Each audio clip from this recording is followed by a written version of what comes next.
Bienvenido en esta mañana a la casa del Señor. Quiero que abras la palabra por el libro de Daniel, capítulo 2.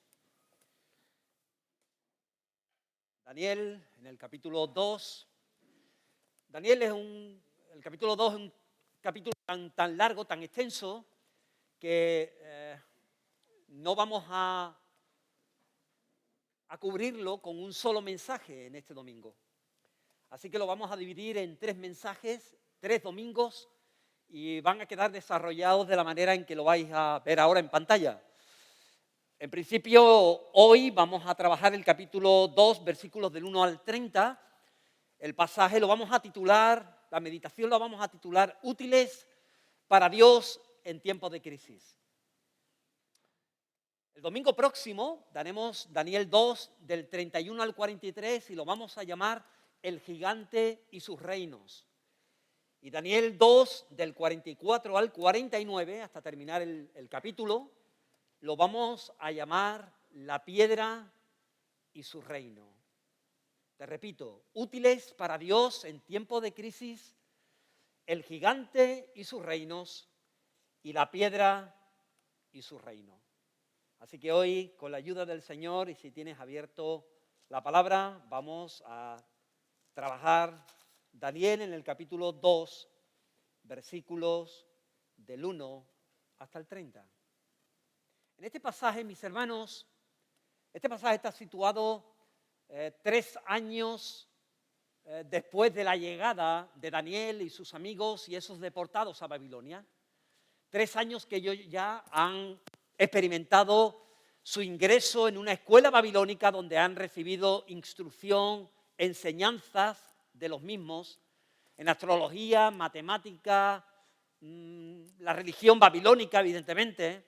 Al terminar esos 3 años han tenido un examen con el rey y han sido aprobados. De hecho, Daniel y sus amigos, sobre todo Daniel, se ha descubierto en él una sabiduría, multiplicada por 10, superior a la de los babilónicos. Ellos se integraron en sus funciones en la corte, en sus trabajos respectivos, cuando el capítulo 2 comienza con una situación de crisis en el imperio babilónico. Hay una crisis bastante importante provocada por un sueño que le va a venir al rey Nabucodonosor, un sueño intempestivo, un sueño que él no va a poder controlar y que le va a traer tal desasosiego en su interior que va a provocar en el rey y también en la corte, en todo aquello que están alrededor de él, pues un profundo malestar, una inquietud enorme, un riesgo enorme en sus vidas, porque evidentemente, mi hermano, tenemos que darnos cuenta de que no es lo mismo que el presidente del gobierno de España tenga una pesadilla y un mal sueño. No es lo mismo que el presidente de la Junta de Andalucía o de cualquier otra comunidad nuestra de España tenga un mal sueño o una pesadilla. No, estamos hablando de un rey distinto y de un imperio distinto y de un contexto completamente diferente. A este hombre, en el sueño, nos dice la palabra de Dios en el versículo 1, que tuvo sueños en plural. Seguramente sería el mismo, pero repetido en distintas noches, y le impactó tanto, le perturbó tanto, tal vez por el contenido, tal vez por la imagen, por lo visual, tal vez tal vez porque era un mensaje que él no supo realmente identificar, que él no supo interpretar, que no le supo dar juego a los distintos elementos que aparecían en ese sueño. Lo que es cierto que nos dice la palabra de Dios que se perturbó enormemente. Entró en un cuadro de ansiedad, de inquietud enorme, de tal manera que nos dice el versículo 1 que incluso se le fue el sueño. Se le fue el sueño. Hermano, en esta época, el que a un rey se le fuera el sueño era motivo de preocupación.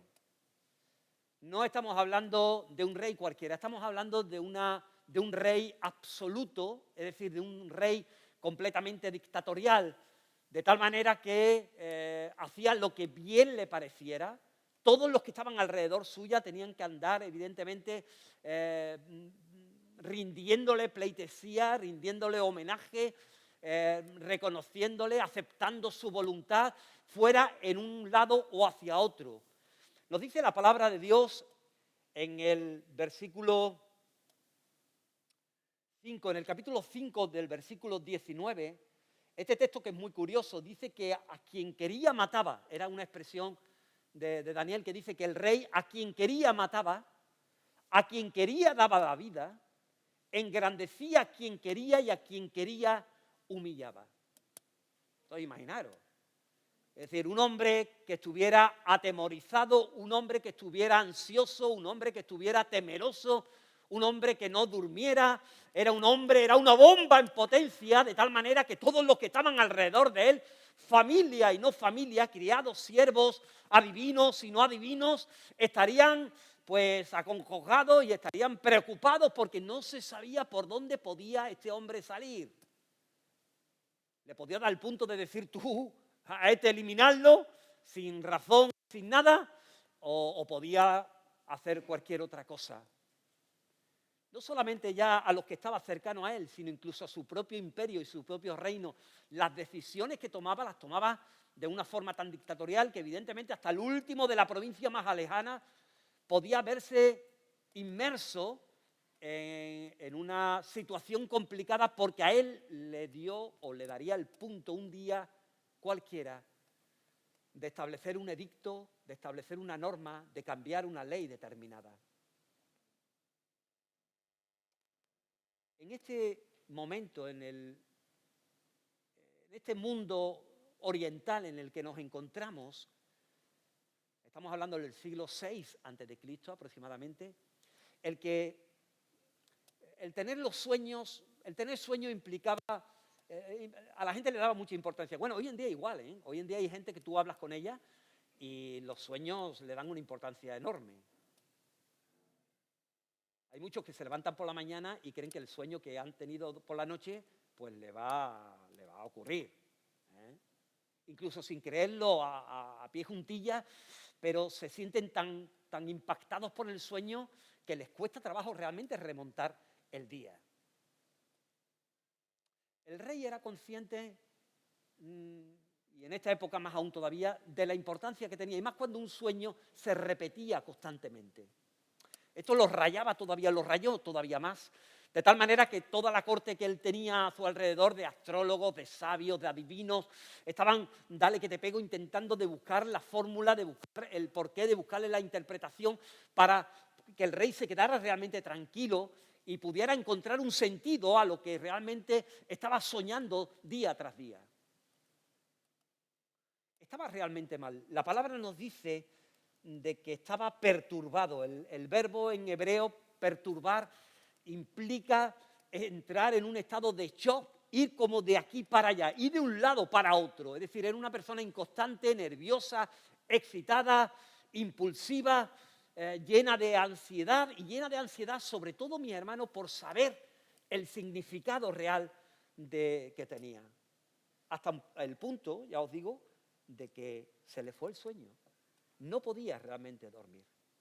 Pasaban los días y los días, se incrementaba su inquietud y crecía esa sensación de frustración y sobre todo una sensación de ira, de enojo, sobre todo con aquellos que tenía a su alrededor. ¿Por qué? Porque eran gente pagada, eran bien pagados, y él buscaba realmente una interpretación, buscaba una solución de lo que le estaba aconteciendo, pero no encontraba realmente respuesta por parte de cada uno de ellos. Y es que es cierto que la demanda de él era una demanda realmente muy alta. Es decir, él no solamente le estaba demandando la interpretación del sueño, sino que le estaba también demandando el sueño en sí. Es decir, cuando ellos le pedían, le solicitaban por favor al rey de que para dar la interpretación el rey tenía que explicar el sueño, y ellos con ese sueño y con su sabiduría, su conocimiento, con sus libros editados de sueños babilónicos, pues poder ir a esas referencias y ver realmente los elementos y dar una interpretación correcta, se encontraban que el rey estaba posicionado y les decía, no. Me tenéis que dar la interpretación, pero también me tenéis que decir el sueño que yo he soñado.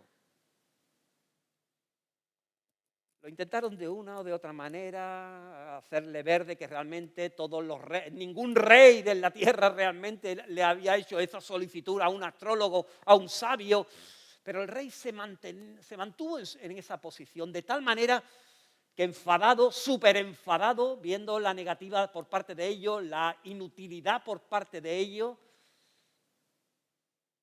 establece un edicto, establece un mandato de tal manera que si no hay una respuesta por su parte, pues la vida de ellos va a correr serios peligros. De ellos, de su familia y sus casas, sus bienes.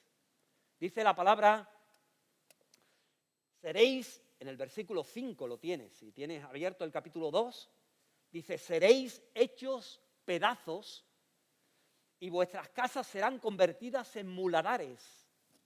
Un muladar es un basurero, un estercolero, es decir, es una casa que no solamente la van a derivar, no solamente van a acabar con tu vida y con tus hijos, sino que también tus propiedades, tu casa, el emblema de tu familia, va a ser completamente destruido y esa casa no va a ser levantada más, sino será utilizada para echar ahí todo el estiércol, toda la basura, todos los escombros que los demás van recogiendo, pues lo van echando realmente en los solares que están vacíos y tu casa será así.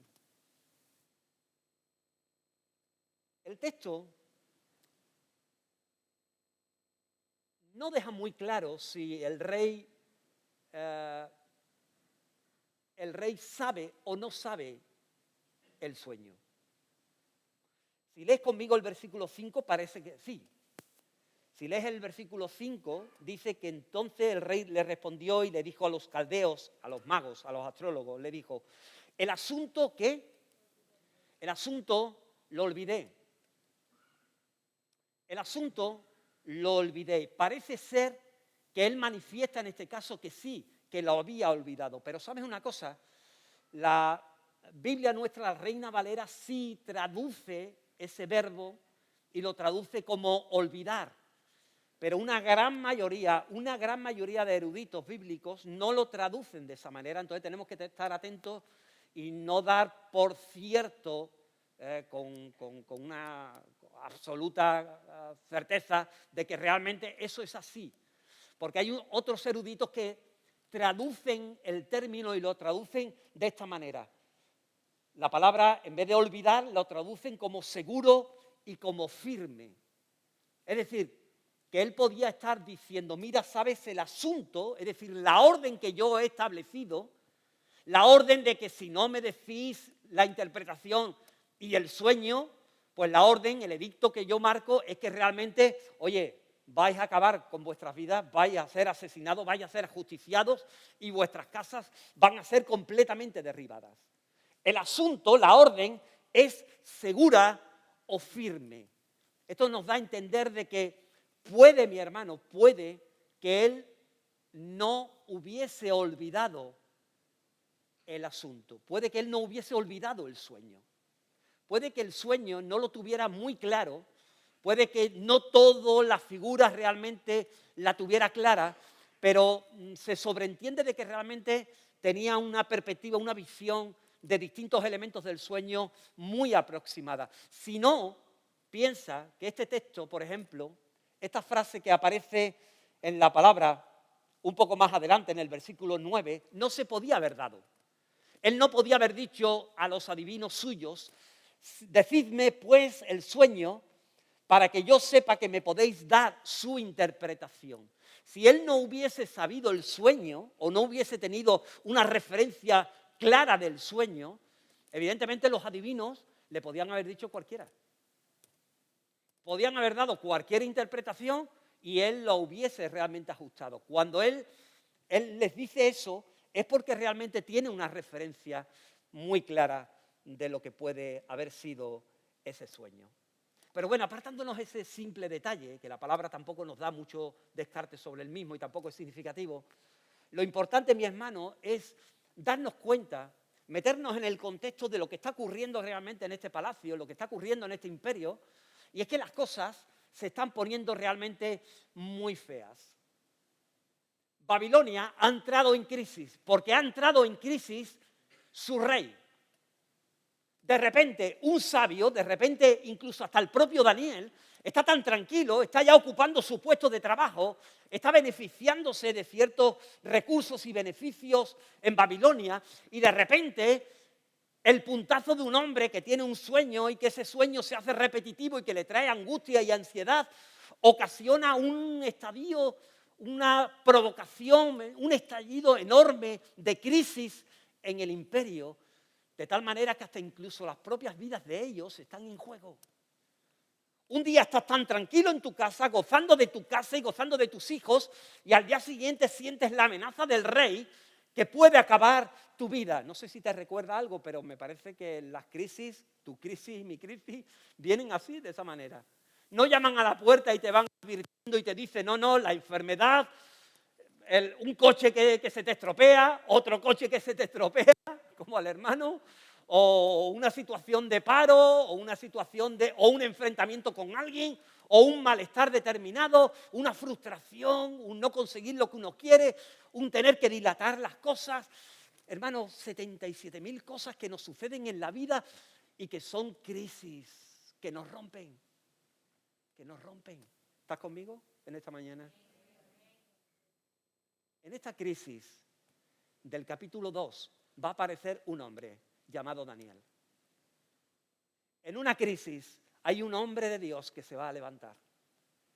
Hermanos, y en esa crisis él va a experimentar, él va a hacer florecer de él. Y nosotros tenemos la oportunidad de visualizarlo, tenemos la oportunidad de leerlo, tenemos la oportunidad en esta mañana de meditar en su palabra bendita, la palabra del Señor, en esa experiencia de este hombre y ver realmente qué recursos afrontó él, colocó él en el tablero de su vida, en el tablero de su crisis, que pueda ser importante para la tuya y para la mía. Ante tu crisis y ante mi crisis, ¿qué elementos espirituales, qué elementos morales, qué elementos personales estamos colocando que realmente puedan ser útil, porque eso es lo más importante, útil para el beneficio, para la gloria del Señor, como en este caso ocurrió?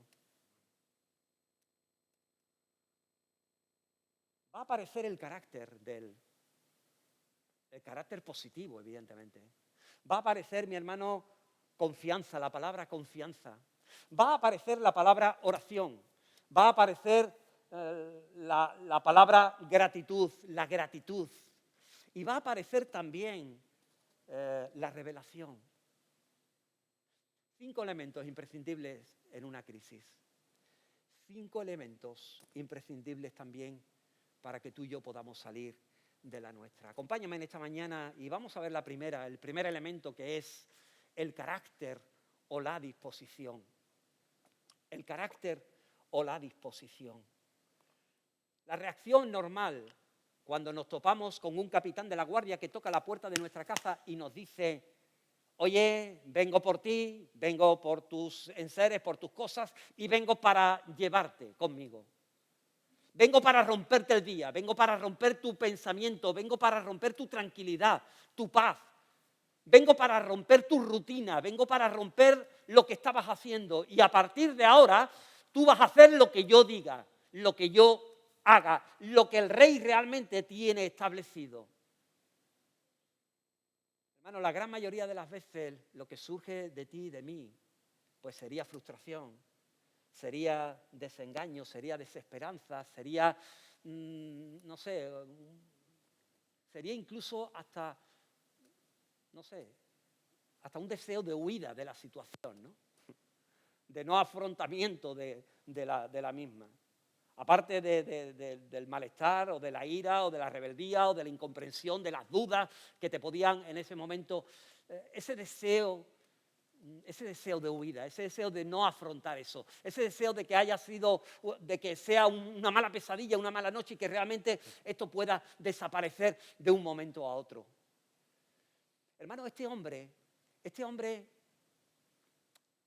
presenta un carácter extraordinario ante esta situación.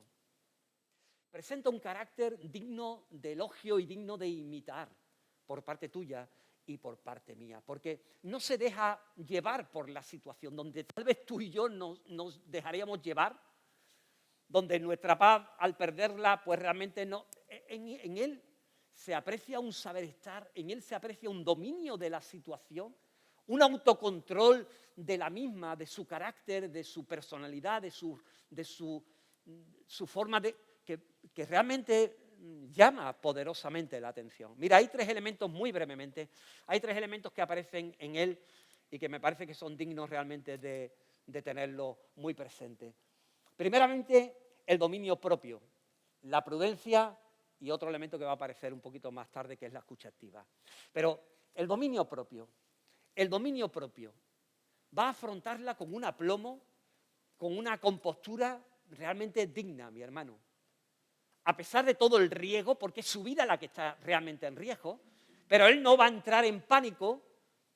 Él incluso va a reducir la intensidad emocional, que realmente la situación era propicia para eso, y va a intentar de afrontarla intentando de conocer más, intentando de utilizar más la razón, apartar las emociones y utilizar más la razón, preguntando, intentando de ahondar más en lo que realmente estaba sucediendo. No se deja llevar por los primeros síntomas, no se deja llevar por las primeras informaciones, no se deja llevar por la apariencia, por la superficialidad, no se deja llevar por el primer encontronazo con la situación, con las primeras voces de la crisis, sino que es capaz de una forma calmada, controlando la situación, hermano, de afrontarla. Dominio propio. ¿Cuánto nos falta el dominio propio en nuestras vidas a veces? ¿Cuánto nos falta en esa situación en la cual a veces nos encontramos y que nos desborda el no perder el control, el no perder ese carácter que el Señor realmente quiere que haya en ti y en mí? Controlar tu temperamento, tus pensamientos, tus emociones, tus explosiones. Dominio propio, pero también hay prudencia. Fíjate en la manera de hablar de él, ¿no? En el versículo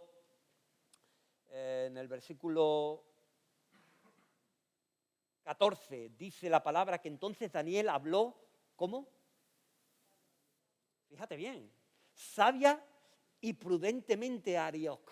Es decir, él sabe perfectamente quién es, sabe para lo que viene, aunque no sabe el por qué esta rapidez, por qué ese edicto tan premeditado, tan rápido del rey, pero evidentemente es informado y sabe ya que hay un sueño no interpretado, sabe ya toda la situación. Dice, habló sabia y prudentemente Arioc, capitán de la guardia del rey, que había salido para matar a los sabios de Babilonia. Es decir, que no se va a presentar, que se va a presentar con la espada en mano, que se va a presentar con soldados. Es decir, que el sonido de sus pies al entrar, que el sonido del golpeteo de la puerta ya está dando señales de que realmente no viene de la misma manera que podía venir en otras ocasiones. Viene para llevar, viene para arrastrar, viene para hacer daño, viene para hurtar, viene para asustar, para inquietar. Prudencia, mi hermano. Una palabra prudente, sabia, apropiada, en un tono agradable a ese hombre. Y en tercer lugar aparece también otro elemento que me parece interesante, que es la escucha activa. Es un hombre, a veces cuando estamos ya tan nerviosos, cuando estamos ya tan metidos en nuestro propio problema, no paramos de hablar y no paramos de hablar. Y cuán importante es pararnos y saber escuchar. No precipitarte de la primera, por los primeros síntomas, por los primeros elementos que aparezcan, sino escuchar, permitir que la situación hable, permitir que elementos que están alrededor de la situación puedan hablarte y puedas tener un conocimiento mucho más profundo de lo que realmente está aconteciendo. Dice el versículo 15, ¿cuál es la causa de este edicto? Para que se publique tan apresuradamente? Versículo 15. Hermano, el carácter, me parece que es sumamente importante que no perdamos la compostura. Es sumamente importante, mi hermano, que representemos ya la madurez, que representemos realmente ya la experiencia, que representemos que la palabra, que la presencia de Dios está en nosotros, que representemos de que somos hijos de Dios, de que realmente creemos en un Dios todopoderoso. Creo que en las circunstancias en las que nos movemos, que no son circunstancias tan dramáticas como estas, que son menores, mi hermano, pero que a veces nos inquietan tanto y nos hacen perder tanto el control. Medita, reflexiona. Hay un segundo elemento que aparece, que es ese, la confianza. Ante una crisis, no solamente ya la postura, no solamente el temple, no solamente el carácter, no solamente la forma de abordar, la forma de hablar a los demás, la forma de hablar realmente al problema en sí. Me parece que es muy importante también el no perder la confianza, no perder la fe en el Señor. No menguar tu confianza en Él, no menguar tus hábitos, tu ritual, tu cercanía con el Señor, tus compromisos con el Señor, tu servicio para con el Señor. Hermano, Él se compromete a dar la respuesta al rey. Le dice a este hombre, al capitán, de que él realmente puede hacerlo. El capitán va, se lo comenta, y él va al rey y se lo dice personalmente al rey y le pide tiempo al rey. El rey se lo concede. Pero él no tiene la respuesta. Él da un primer paso en fe, mi hermano, de compromiso, pero sin tener claro realmente lo que va a suceder. Sin tener todavía clara la interpretación. Es que no sabe ni el sueño ni sabe la interpretación del sueño. Pero se compromete con el rey porque confía en el Señor. Él siente en lo más profundo del corazón de que realmente es el momento, de que puede ser el instrumento de parte de Dios para... Ve todo lo que le está aconteciendo dentro del plan y del proyecto de Dios y da pasitos en fe de compromisos. Él no tiene todavía claro nada, no ha visto todavía nada claro, pero él confía que el Dios suyo, no el Dios de los babilónicos, no el Dios de los astrólogos, que era un Dios o dioses que realmente no daban ninguna respuesta, él era consciente que su Dios sí respondía, que su Dios sí abría los mares, que en las distintas oscuridades en las cuales se pudiera encontrar su luz, la luz de su Dios, brillaría y le aclararía el camino. Lo que él ahora no veía nada, pero estaba perfectamente, estaba confiado en que realmente eso cambiaría. Hermano, confianza. A lo mejor a tu crisis le hace falta compostura. A lo mejor a tu crisis le hace falta carácter. A lo mejor a tu crisis le hace falta una entereza que hasta ahora no estabas llevando. Pero a lo mejor a tu crisis, a tu circunstancia, a eso que te está azotando, a eso que a lo mejor le hace falta fe, mi hermano, le hace falta confianza. Hace falta que te plantees de que realmente quien está llevando la situación no eres tú, es el Señor de los señores. Es el Señor y te ha sacado de otras y te volverá a sacar de esta también. Con más o menos tiempo, pero lo hará. Él lo hará. Solo tienes que confiar. Solo tienes que creer. Y el creer a veces implica, mi hermano, dar un primer paso de confianza hacia Él. Hermano, aparece un tercer elemento en la palabra, en la historia, que es la oración. La oración. Los sabios de Babilonia argumentaron de que solo los dioses poseían tal información y que ellos, al estar tan distanciados de esos dioses, ellos eran carne y los dioses son dioses, y había tal separación entre ambos que realmente eso pues era imposible de saber. Fíjate en el versículo 11 del pasaje, que dice, porque el asunto que el rey demanda, que es, eso en boca de ellos, en boca de los astrólogos, dice, el asunto del rey que el rey demanda es difícil, por no decir imposible. y no hay quien lo pueda declarar al rey. No hay humano, no hay hombre en la tierra que pueda declarar al rey lo que el rey quiere. Interpretación y sobre todo el sueño. Salvo, dice, que los dioses cuya morada no es con la carne. Bien.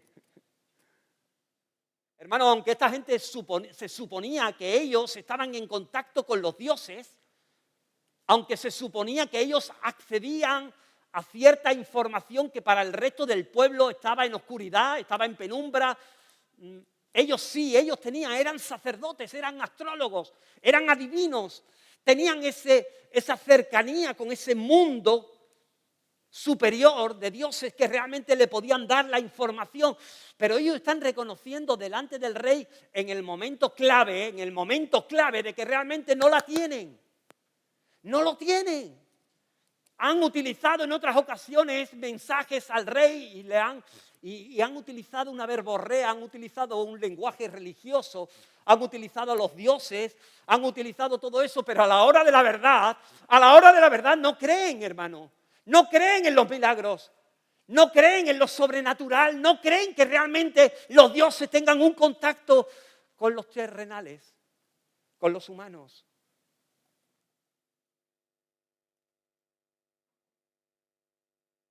No creen en las revelaciones. No creen que sus dioses se comuniquen con los humanos. A la hora de la verdad, por muchas interpretaciones que hagan, a la hora de la verdad, no creen. Hermanos, si algo tiene claro Daniel, es que el conocimiento y el entendimiento de ese sueño tiene que venir solamente de un lugar.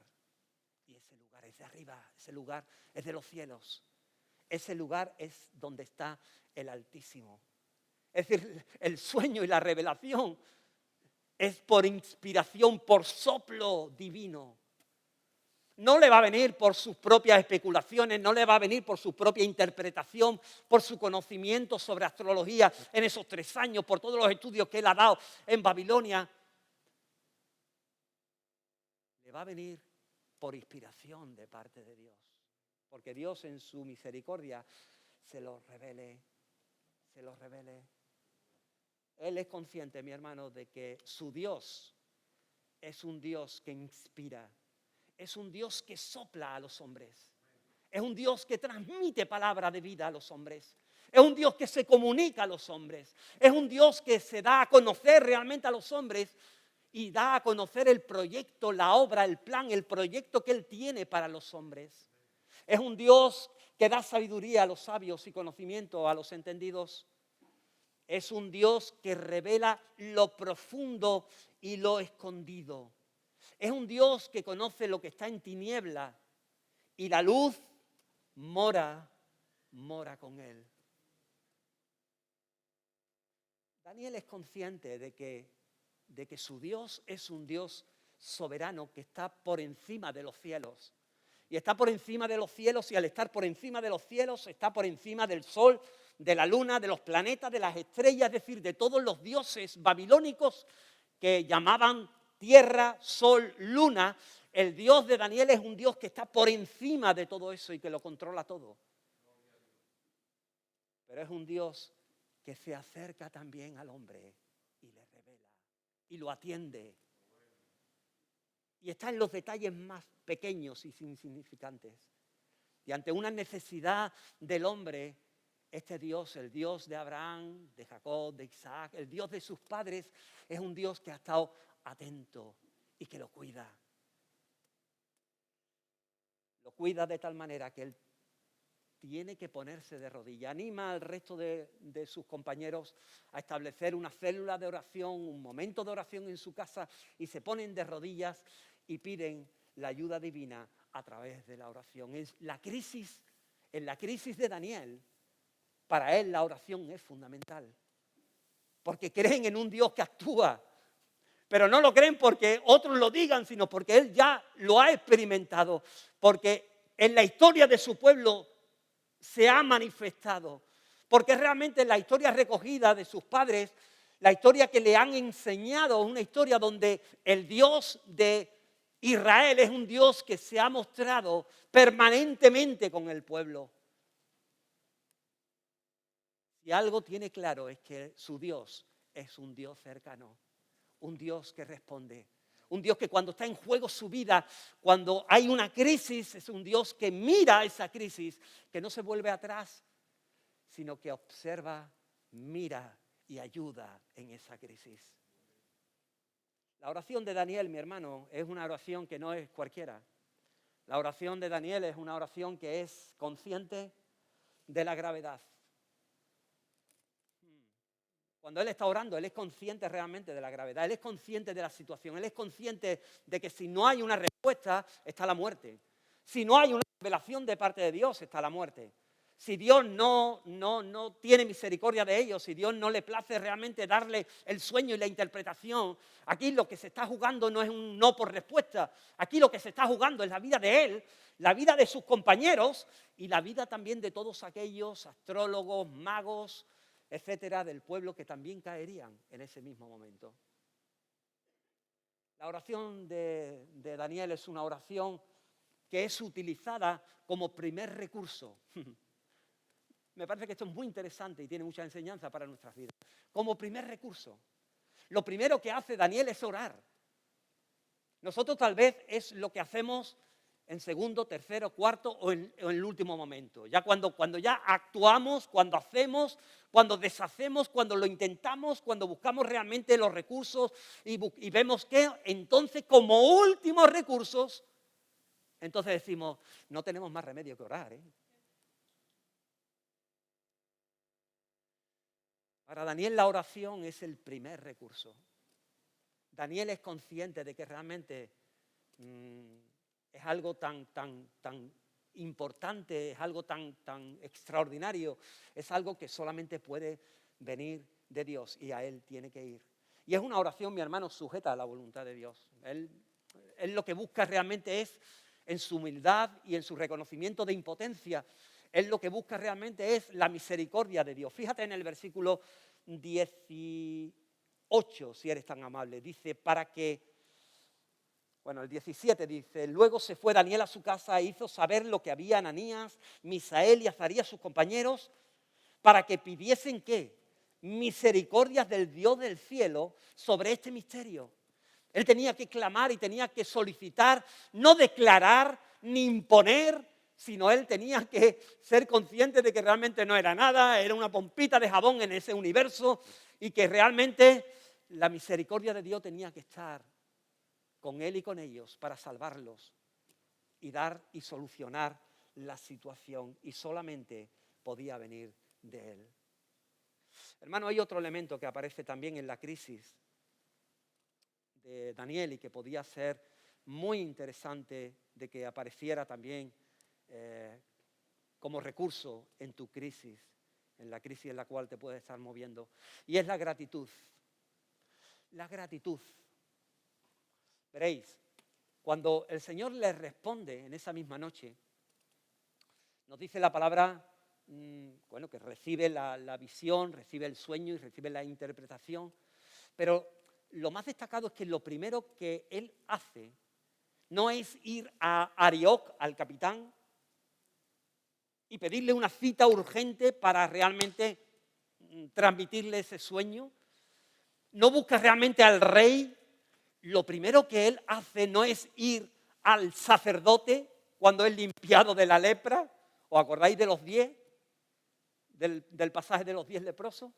Dice que solamente uno, el que volvió atrás, y volvió atrás, ¿por qué razón volvió atrás? Por agradecimiento.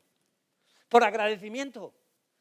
Mi hermano, y a veces se nos va respondiendo, se van aclarando las situaciones en nuestra crisis, en nuestra vida, se van abriendo puertas, se van solucionando los problemas, pero en esa crisis, en esa resolución de esa crisis, no aparece el agradecimiento, no aparece la alabanza, no aparece la gloria y la honra al Señor, porque seguimos caminando hacia adelante. Y tendríamos que pararnos en el camino y lo primero que tendríamos que hacer antes de dar un siguiente paso es volver de nuevo a ese lugar donde nos hemos arrodillado, volver de nuevo a ese lugar donde hemos derramado lágrimas, donde hemos buscado la buena voluntad de Dios y la misericordia de Dios, y en ese mismo momento, en ese mismo instante, en ese mismo lugar, derramar también nuestros vasos de agradecimiento al Señor. Amén. A veces falta agradecimiento. A veces falta alabanza. A veces no somos conscientes realmente de lo que el Señor está haciendo. Y si lo somos, nos vemos ya tan despistados por el día a día, nos vemos tan despistados por la evolución, por la cotidianidad, por el resultado en sí, la dinámica del resultado en sí, del acierto, de la mejora, del beneficio que puede ir entrando, que dejamos atrás, mi hermano, dejamos atrás el reconocimiento de lo que realmente el Señor ha hecho por nosotros. Y después no hay una alabanza, después no hay una palabra de agradecimiento, después no hay un gesto, después no lo hay. Falta. Hay un quinto elemento que aparece. Bueno, permíteme, aunque sea un poquito, aunque nos coja un poquito el toro después, pero no me importa. Mira, fíjate en el versículo 20 al 23. Fíjate fíjate el salmo de agradecimiento de este hombre. A veces no tenemos que irnos a los salmos para encontrar salmos. Hay libros donde de repente aparece un salmo, y en este caso es el salmo de Daniel. Lo vamos a llamar el salmo de Daniel, porque fíjate bien, desde el versículo 20 hasta el versículo 23. No tiene desperdicio, hermano. Qué hermoso sería que saliera también de tu boca y de mi boca, en tu crisis y en mi crisis. Y Daniel habló y dijo: sea bendito el nombre de Dios de siglo en siglo, porque suyos son el poder y la sabiduría. Antes de hablar con el rey, hablaba con el Señor. Antes de hablar incluso con su copa, hablaba con el Señor. Él muda los tiempos y las edades. Quita reyes y pone reyes. Empieza a darse cuenta, empieza a regocijarse en su alma, empieza a poner las cosas claras, empieza a poner al Señor por encima y en el lugar que le corresponde realmente. Da la sabiduría a los sabios y a la ciencia a los entendidos. Él revela lo profundo y lo escondido, conoce lo que está en tinieblas y con Él solo mora la luz. A ti, oh Dios de mis padres, a ti, oh Dios de mis padres, te doy gracias y te alabo. Me lo habían dicho mis padres, lo había leído en la palabra tuya, en la ley. Había oído de tantos prodigios, de tantas cosas, pero aquí en Babilonia me estoy dando cuenta de que tú sigues estando vivo, de que tú sigues siendo real, de que tú sigues estando a mi lado y al lado de tu pueblo, de que no merecemos nada, pero tu gracia y tu misericordia siguen estando conmigo y con mi casa. A ti, oh Dios de mis padres, te doy gracias y te alabo, porque me has dado sabiduría y fuerza y ahora me has revelado lo que te pedimos. Y le da las gracias también al Señor y también a los que han estado con Él, porque es consciente realmente de que no solamente ha sido su oración, sino que ha sido la oración colectiva, ha sido la oración que se ha levantado en esa casa, en esa noche, en ese grupo donde realmente se ha encendido una llama ardiendo. Él reconoce el granito que han puesto cada uno de ellos. Me has revelado lo que te pedimos, pues nos ha dado a conocer el asunto del Rey. Señor, tú eres el único sabio. Tu palabra, Señor, es la sabiduría que necesitamos constantemente. Tu palabra, Señor, ha llegado a mi corazón, a mi vida. Hermano, el quinto punto que quiero compartir contigo en esta mañana es la revelación. La necesidad de que en tu crisis y en mi crisis esté la revelación. Es decir, esté la bendita palabra del Señor, mi hermano. Daniel era un joven que era brillante. Daniel tenía dones, tenía un don especial que era la interpretación de sueños y de visiones. Pero Daniel es consciente en este momento, en esta situación, de que realmente todo eso le huelga, todo eso le sobra, todo eso le es insuficiente. Si no hay una inspiración real del Señor, si no hay un soplo de Dios en ese momento, si el Señor no se revela, Él no puede realmente hacer nada. Él no puede, no sé, adivinar, él no puede asociar imágenes, recursos, números determinados y cálculos para intentar de llegar realmente a ese sueño y a esa interpretación. Él sabe que tiene que ser algo sobrenatural. Algo sobrenatural. Tiene que ser la revelación de Dios, una revelación divina. Tiene que ser inspirado por el Espíritu Santo. Tiene que su corazón ser apartado por el Señor y tiene que tener la dicha de escuchar, de ver la palabra de Dios, de ver la voz de Dios, de poder de alguna manera entender ese sueño, de visualizarlo y de entenderlo para poderlo después comunicar al Rey. En su crisis le era indispensable tener la palabra profética más segura. Y eso se nota, mi hermano, porque cuando tiene la palabra profética más segura, que es la revelación de Dios, el carácter se le nota su seguridad, se le nota su confianza, se le nota, hermano, se le nota su valentía, se le nota su arrojo, se le nota porque no es él, viene respaldado por la bendita palabra de Dios. Y eso le infunde aliento. Eso le infunde aliento. Bendito sea el nombre del Señor. Mira, el apóstol Pedro y Pablo coinciden con Daniel en lo que os estoy diciendo. Y en dos textos que quiero meditaros muy rápidamente en esta mañana, evidentemente no tenemos el tiempo ni la capacidad ahora para pararnos en los mismos, pero sí te quiero hacer ver la importancia de lo que Pablo y Pedro también nos quieren decir, ¿no? Te lo pongo en amarillo porque coinciden perfectamente el amarillo con el amarillo y el blanco con el blanco. Con el orden invertido, cuando uno habla en primer lugar, el otro habla en segundo, y cuando, en este caso, Pedro habla de una segunda parte, Pablo habla en primer lugar de ese tema, pero los dos hablan de lo mismo. Primeramente, en una crisis, lo importante es ser consciente de que la palabra de Dios no es cualquier palabra de Dios, de que la revelación no es cualquier revelación de Dios, de que no estamos hablando, de que estamos hablando del soplo divino. Y Pedro, en este caso Daniel, o Pedro y Pablo, son conscientes realmente de esto. Y a veces, mi hermano, nos hace falta en nuestras crisis personales, en nuestra problemática diaria, nos hace falta ser conscientes de que la buena palabra de Dios, la bendita palabra de Dios, es la revelación de Dios y es palabra inspirada de Dios. No es cualquier cosa, ¿eh? Es palabra inspirada de Dios. Y dice, en este caso, Pedro, entendiendo primeramente esto, que ninguna profecía de la Escritura es de interpretación privada, no es el pulso ni la que le dio... No, porque nunca la profecía fue traída por voluntad humana, sino que los santos hombres de Dios hablaron siendo ¿qué? Inspirados por el Espíritu de Dios. Y Pablo va a decirnos lo mismo en 2 de Timoteo, dice, toda la Escritura es ¿qué? Es inspirada por Dios. Daniel era consciente de que lo que él estaba recibiendo, lo que él tenía que compartir, lo que realmente representaba la solución para su crisis, para la crisis de ese hombre, la solución para la vida del rey, era la revelación de Dios. Y esa era la palabra inspirada de Dios, no era cualquier cosa.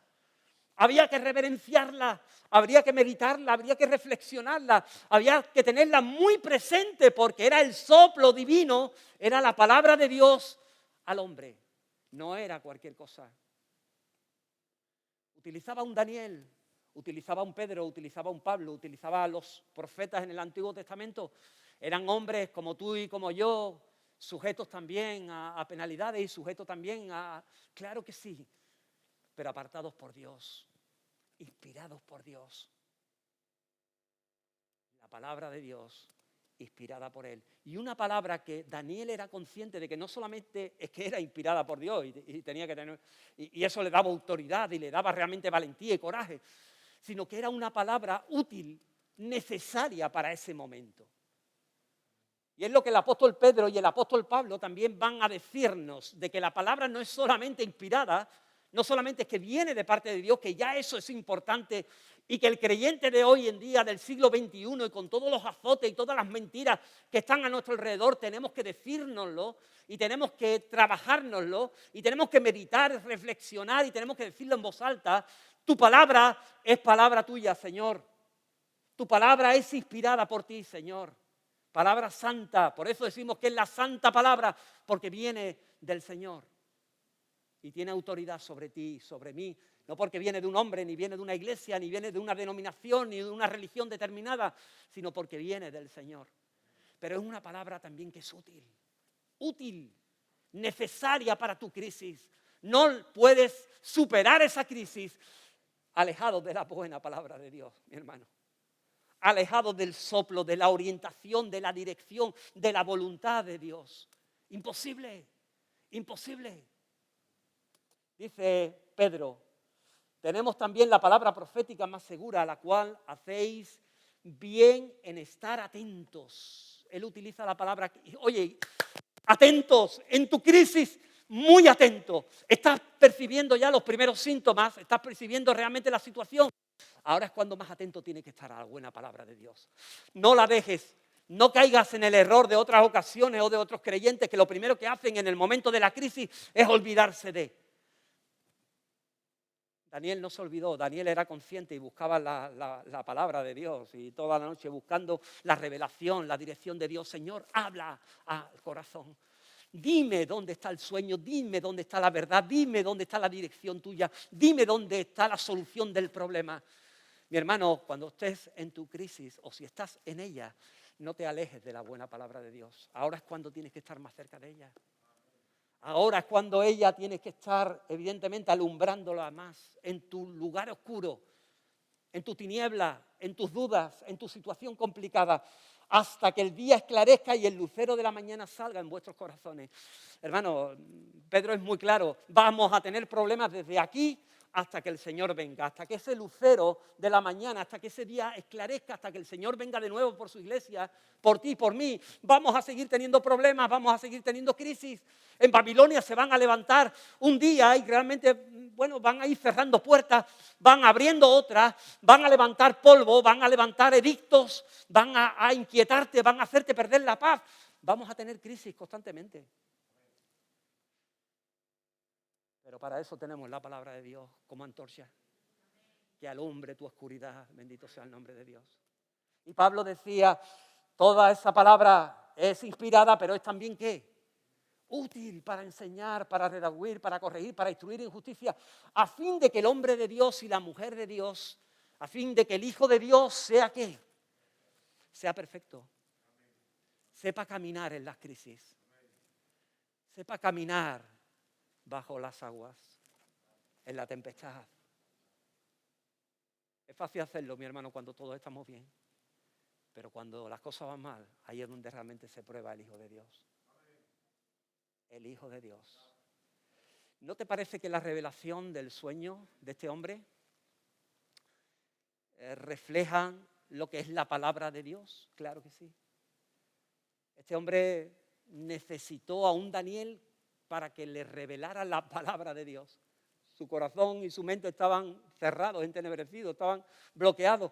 Necesitó un Daniel, un hijo de Dios, que recibió la palabra, recibió la interpretación y se la dio al rey.